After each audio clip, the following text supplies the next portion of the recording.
Okay guys, what we're going to do is another version of the parallel fire lay that I showed in another video. We're going to do kind of a mini modification of it. But to start off, of course, we need our wood. And I'm going to want them all about this size right here.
Okay guys, we're still going to collect some of our tinder for the fire, but we have our bigger log set for the parallel fire lay. Now we just want to clear an area with our cold steel shovel. This is a tremendous use for this shovel. Some guys like to do this stuff with their feet. They like to kick the stuff around and it's quick and it's easy, but footwear is expensive, like we've talked about before guys. And if I can use something else besides my shoes for a tool, I'll do it in a second, because I usually will spend money on my footwear and it's not cheap. So we want to go about a foot away from the shelter. So that'd be about right here.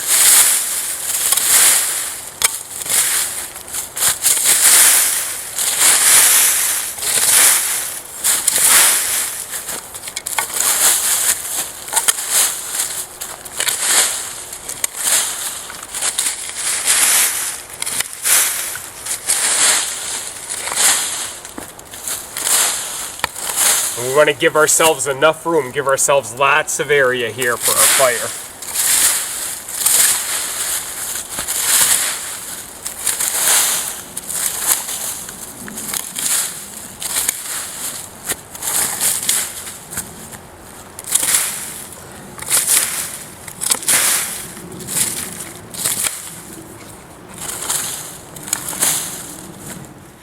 Okay guys, to me, in my opinion, the number one thing that can help you with starting a fire is your pencil lead size sticks or your twigs.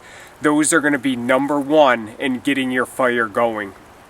A lot of times if you have trouble getting a fire going, it may be because you're not using those twigs to get it started.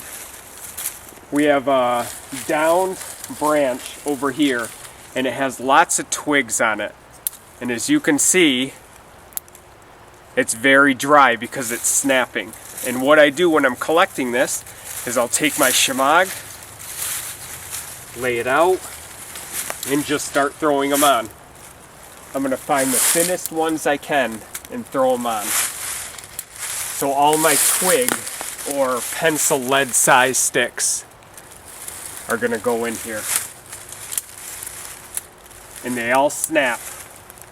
Anything that doesn't snap off immediately, I'm not going to take it.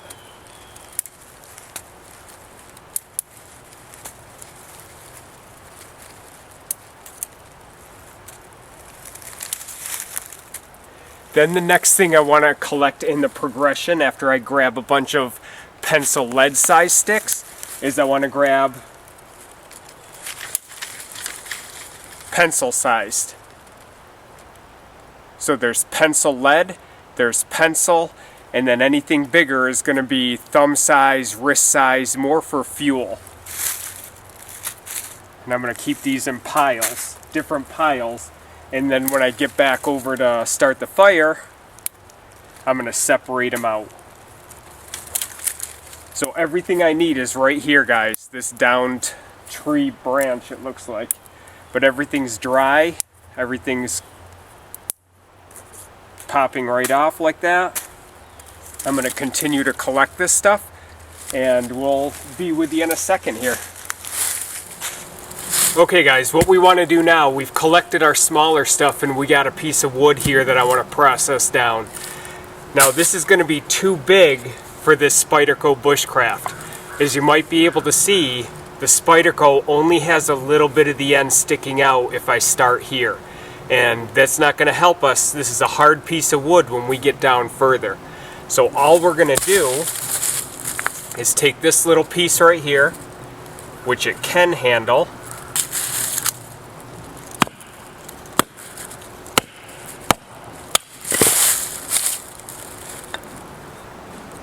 And let's thin it down one more time.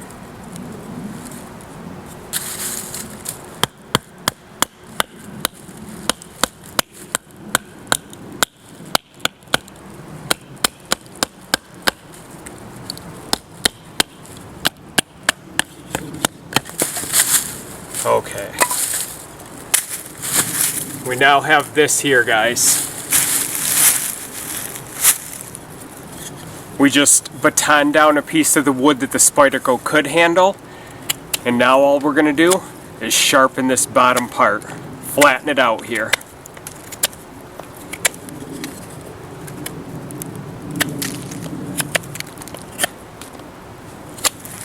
Make sure I get this in camera for you.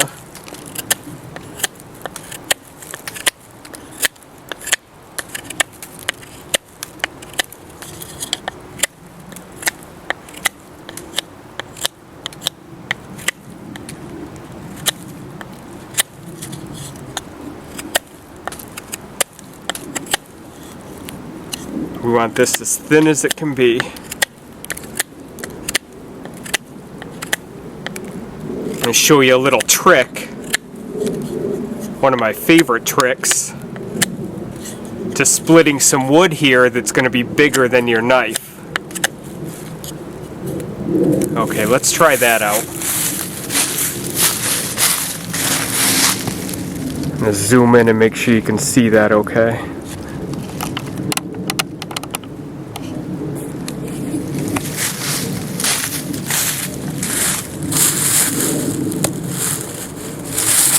Okay, so here's our wedge we just created, guys.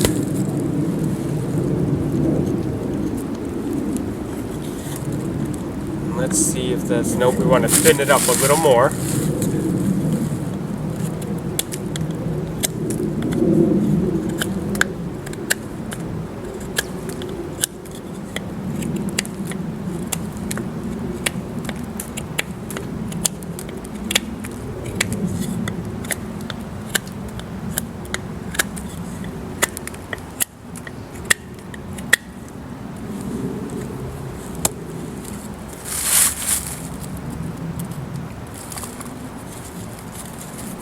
That one should work.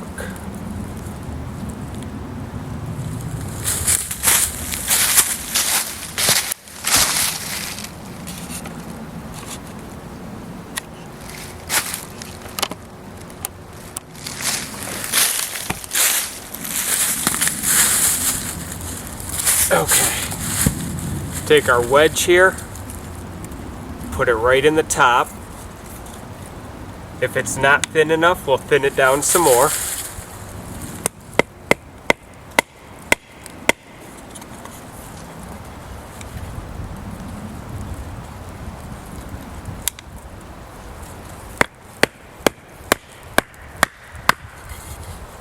Okay, can you see our wedge in there? And now all we need to do is just work it down.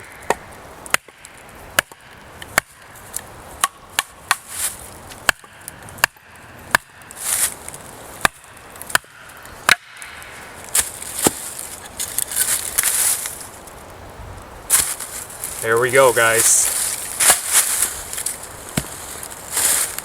Now it's at a point to where we could take our Spyderco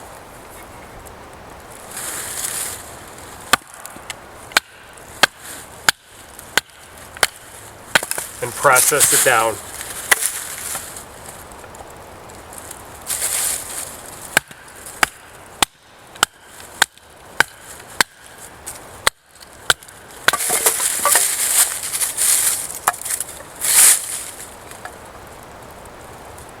All because of that wedge getting that initial part taken care of for us.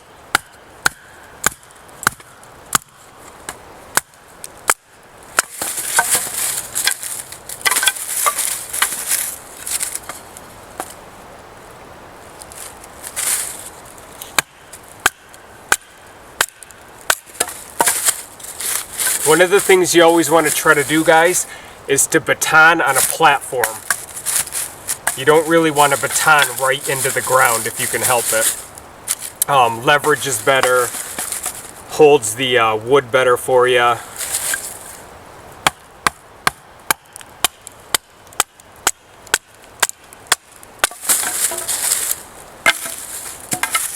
Okay guys, just because I love the wedging technique so much, let's show you one more example. This piece of wood right here, same type of wood, same thickness. So if we were to try to baton this all the way down, it's probably not going to make it. It's a little bit short up here, and we'd be struggling by the time we get to about here. So all we need to do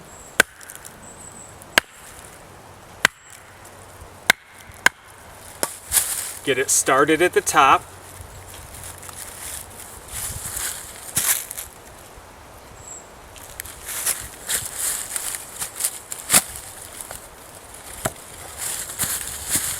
Make sure you can still see that okay. Take our wedge, and if we need to clean this up, we will. But it looks like it's going to fit right in there. Yep, so you can see. So our wedge fits right into this little spot that we made, this little cut.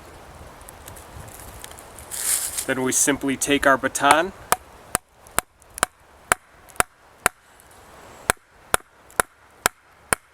and you can go nice and slow, nice and gentle from here.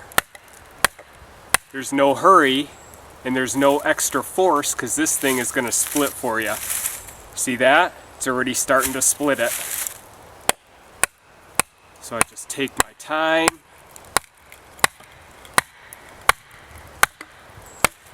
Whoops. There we go.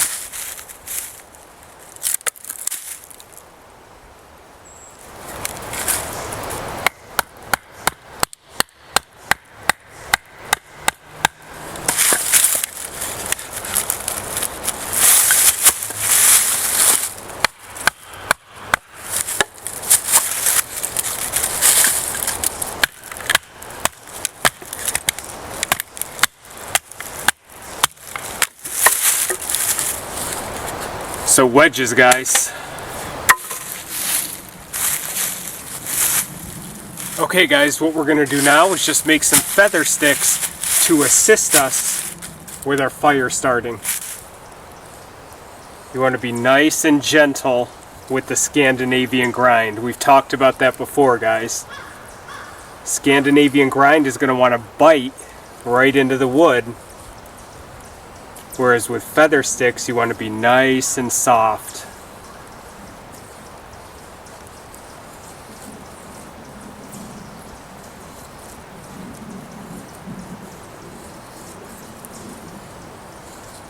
And you'll get exactly what you're looking for.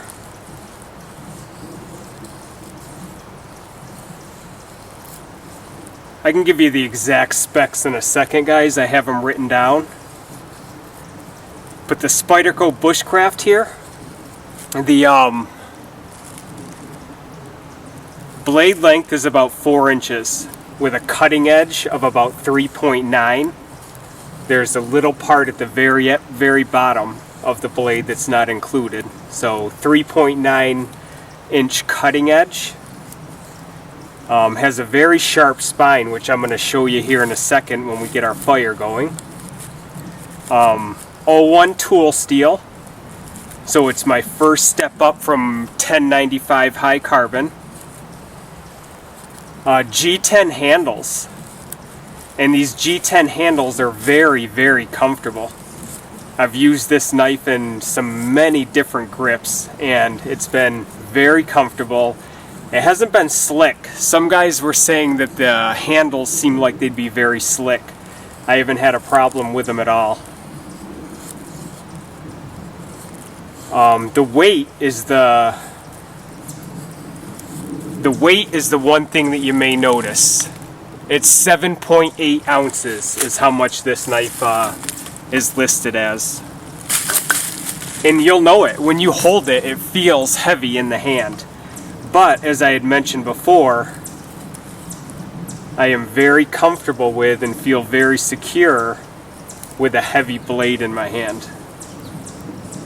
So I like that weight of it. I've had it for about, I'm going to say 3 months now, and it's been tremendous for me. Razor sharp. It came out of the box razor sharp, and all I've done is strop it. It holds a tremendous edge. I don't know if that's the 01 tool steel or the heat treatment or maybe a little bit of both, but this is a phenomenal knife as far as sharpness and blade blade retention. It comes with a black leather sheath, which I'll show you guys. In my opinion, it's a very nice black leather sheath. Some guys don't like it because it has a plastic insert in it. I don't mind the plastic insert at all. It's not cheap though. The knife's not cheap, guys. I had to save up for about a year for it. I knew about a year ago, I knew that I wanted to start saving for a high-end knife. I just didn't know which one I was going to go with. I didn't know if I was going to go with a custom knife. I didn't know if I was going to go with a different type of factory knife. And the brands go on and on. You guys know all the usual suspects that we start to look at when we're thinking about high-end knives. And the research I did on this just impressed me, and I couldn't really find anything bad about this knife here. I looked at LT Wright and Battle Horse knives. I looked at GSO knives. The Yelly knives, the Yelly Viking and the Les Stroud Yelly. And those impressed me a lot. But ultimately they didn't seem like the Woods blade I was looking for the way this one is. This one feels to me like it was made for bushcraft. And it's actually a collaboration between Bushcraft UK, their website over there, a survivalist named Chris Claycomb, and the designers of Spyderco. The three of those parties got together and collaborated and came up with this knife right here, this Spyderco Bushcraft.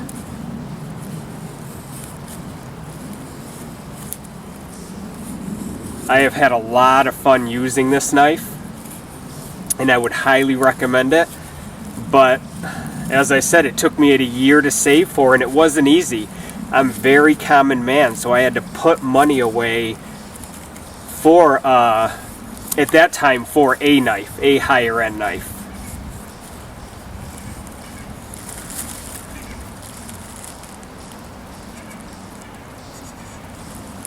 And I still love Moras, and I still love every knife that I own. I love them very much. It's just, there's a difference when you're using a high-end knife and when you feel it in your hand. Sometimes you could feel where that extra money goes.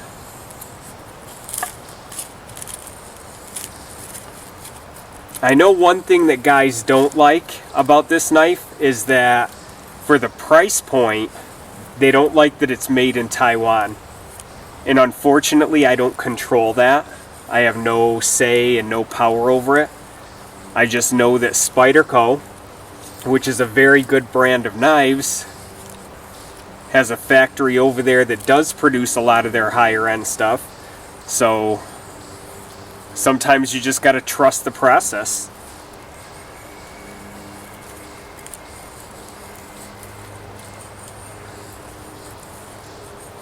I had saw a video, I was referred to a video by Vietnormbo on this knife. If you guys haven't checked out Vietnormbo, check out his channel. He has a really cool channel. He's a great guy. He directed me to another channel, which the name of the channel escapes me. But the guy had purchased a Spyderco Bushcraft and a Ray Mears Bushcraft knife. I'm sorry, I don't know the name of it. And he actually ended up returning the Ray Mears Bushcraft because he liked this Spyderco Bushcraft so much. And I think that says a lot. When it comes to custom knives, guys, I'm not much of a custom guy. I don't mind factory knives at all. There's a waiting period. There's communications with the maker.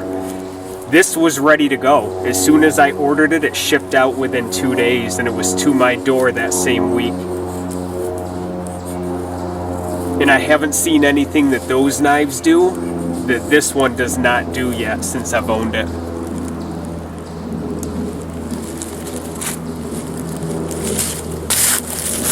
So just some thoughts on my Spyderco Bushcraft there.